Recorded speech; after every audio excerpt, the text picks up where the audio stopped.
que le développement du pays ne peut pas se faire vraiment sans l'ingénieur. Tout le monde est conscient que l'ingénieur, c'est l'acteur essentiel du développement dans un pays. Mais malheureusement, nous, l'ingénieur, pour le moment, on est en train de l'affamer, on est en train de le marginaliser, et on est en train de bousiller la profession d'ingénieur. Et les gens, les seuls qui peuvent sauver ça, ce sont les ingénieurs. Mais ce que je demande aux ingénieurs maintenant, c'est de prendre conscience et de prendre leurs responsabilités pour pouvoir faire ce qu'ils doivent faire. Nous, en tant que moi, ma génération, j'estime que nous n'avons rien fait pour l'ingénieur pendant 50 ans. Et c'est pour ça qu'on se trouve actuellement dans cette situation. Et ce que je vous demande, vous, en tant que jeunes, c'est de prendre maintenant conscience et d'essayer de militer pour sauver l'ingénieur et l'ingénieur au Maroc. Et je vous remercie.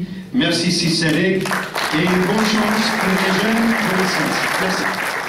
Alors, d'abord, moi, je veux que je partage avec vous quelques réflexions,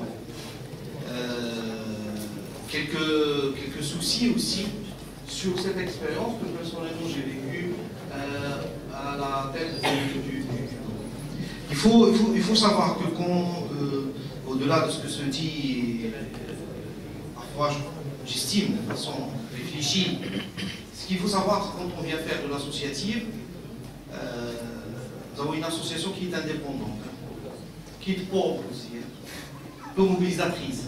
Donc on ne vient pas pour chercher le business, mais pour chercher autre chose. C'est très clair, on vient pour l'enthousiasme, qui est fort au début, hein, qui est voire marquant, époustouflant même. Hein. Les gens, ils veulent tout faire. Hein.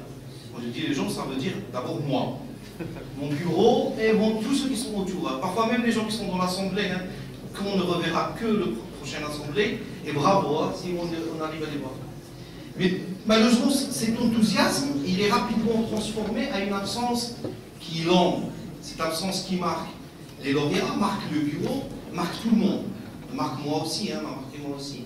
Et là, il y a un problème. C'est-à-dire qu'à un moment ou à un autre, dans notre histoire, on n'arrive pas à capitaliser, à alimenter suffisamment cet enthousiasme pour le garder. Si je dis cela, avec amertume aussi, c'est pour le partager avec ceux qui vont venir juste après nous. Hein, pour dire que l'enthousiasme de départ, il est certes intéressant, mais qu'il est extrêmement important de soutenir cet enthousiasme. Il ne faut pas le laisser refroidir. Parce qu'après, les gens, comme disait Saint-Léon, vont revenir à leurs petits soucis de tous les jours, et puis l'association ne saurait qu'un seul. C'est l'absence qui a gagné. Gagné la bataille, puisque à un certain moment, il a démotivé le bureau, il m'a démotivé, même les membres d'appui se sont démotivés. Et c'est là où il y a un vrai problème aujourd'hui, sur lequel on doit régler. Troisième feedback qui est important, c'est le tiraillement. Entre les grognes, il y a toujours ceux qui veulent faire telle activité, d'autres qui ne veulent pas, certains qui acceptent, d'autres qui n'acceptent pas. Donc il y a toujours un débat qui est parfois passionnel. Et quand le débat il est passionnel, c'est-à-dire qu'il tombe dans la sphère de l'intimidation. Et ça, c'est pas bon. Hein. On veut bien faire ça, on ne veut pas le faire. Les arguments, on fait un débat d'idées, mais on ne fait pas un débat de jugement de valeur sur les personnes. Ni gauche, ni à droite, ni jaune, ni rouge, ni chrétien, ni bouddhiste. Mais il faut qu'on reste dans le schéma de débat d'idées, avec bien sûr toutes les règles de bonne conduite, de bonne prudence, de bon comportement. Et ça, les faux débats, ils donnent un étalon de regard.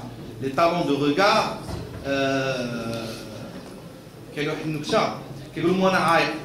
c'est-à-dire l'étalon de regard, c'est je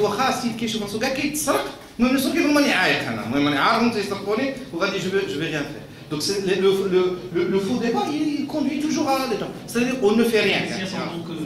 En tant qu'organe, en fait, en termes de gouvernance aujourd'hui, qu'est-ce que nous avons? Nous avons un bureau qui est élu par l'ensemble des présents, en tout cas l'ensemble des lauréats, qui sert les intérêts des lauréats en termes de plans. Et c'est les plans d'action que vous allez voter, qu'on espère seront appliqués. Alors, ce mode de gouvernance, il a vécu un certain moment. Aujourd'hui, d'un point de vue modification, ce qu'on recommande en termes de recommandations, c'est que il faut à un certain moment qu'on crée une instance non pas exécutive, mais une instance consultative, dont le rôle justement est de supporter le bureau dans son action. Quand on dit support, c'est supporter les bureaux dans le retour d'expérience des anciens bureaux. Aujourd'hui, une expérience qui est très intéressante, qui a été faite par les anciens bureaux, et on n'est pas sûr que le bureau élu a bénéficié de cette expérience. Donc l'organe, il aura cette mission-là de pouvoir gérer la capitalisation par rapport à un vécu à NCS qui a quand même plusieurs années. Donc ça, c'est un premier objectif. Un second objectif, c'est de pouvoir gérer des situations de crise. On se souvient qu'en 2005-2006, il y avait une démission du bureau de la NCS, mais il y avait un vide. Qu'est-ce qu'on allait faire? Donc dans ce cas, si cette situation se présente, on espère qu'elle ne va pas se présenter, cet organe pourrait prendre le relais pour gérer les affaires de la NCS de manière transitoire en attendant qu'un nouveau bureau soit élu. Troisième action que peut faire le bureau, c'est par exemple gérer les transitions entre deux bureaux. Mais quand un bureau, il y a un bilan moral et un bilan financier qui est fait. La gestion de la transition entre un bureau et un autre peut se faire à travers cet organe, encore une fois qui est consultatif, mais si on est dans des situations extrêmes, il se transforme en un organe exécutif. Mais c'est un organe qui est consultatif. Donc comme a dit Cécile, ce qu'on va essayer de faire à partir de cette année, c'est qu'on va travailler sur expérimenter ce concept d'une manière informelle, on ne va pas toucher les statuts. On va expérimenter ce concept, donc on va créer un conseil de l'ANCS qui sera composé d'anciens, disons, présidents de l'ANCS et également d'autres personnes qui seront désignées. On va travailler sur cette idée dans une phase pilote au niveau d'une année. Et après, lors de la géo prochaine, Inch'Allah, on présentera les fruits de cette expérience et éventuellement on modifiera les statuts en conséquence. Donc voilà, on voulait juste vous informer de ce projet qui est en cours. Et quand on avancera plus, bon, je pense que vous allez aimer, on va mieux communiquer sur ça. Merci et bonne année pour tout le monde.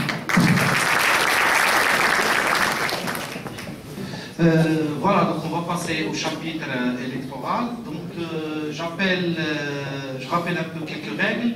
On a à écouter une présentation de 15 minutes par liste. Et on aura 10 minutes de questions directes aux représentants de la liste. Après, donc, une fois les deux présentations faites, l'équipe de deuxième année qui est là, elle est chargée de faire le vote. Donc le vote serait par bulletin individuel et confidentiel.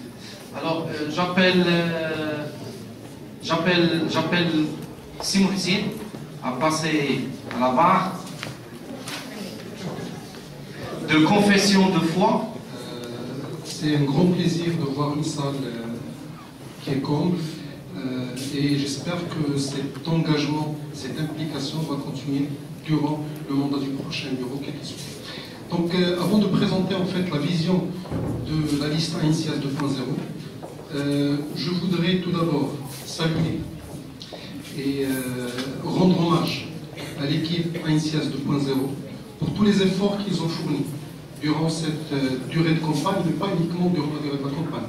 C'est une équipe qui a été formée il y a 2 ans, qui s'est présentée il y a 2 ans aux élections et qui est restée soudée, solidaire, qui a essayé à plusieurs reprises de s'impliquer, de travailler avec le bureau sortant de M. Selek et qui se retrouve aujourd'hui avec un ensemble d'efforts, de réalisation, même avant la géo. Donc je les salue du fond de mon cœur. C'était un plaisir et un honneur pour moi d'être avec eux et c'est un plaisir aujourd'hui de se présenter avec eux à ces élections. Donc je vais demander à mademoiselle Boutseina de présenter les membres de la liste avant de commencer.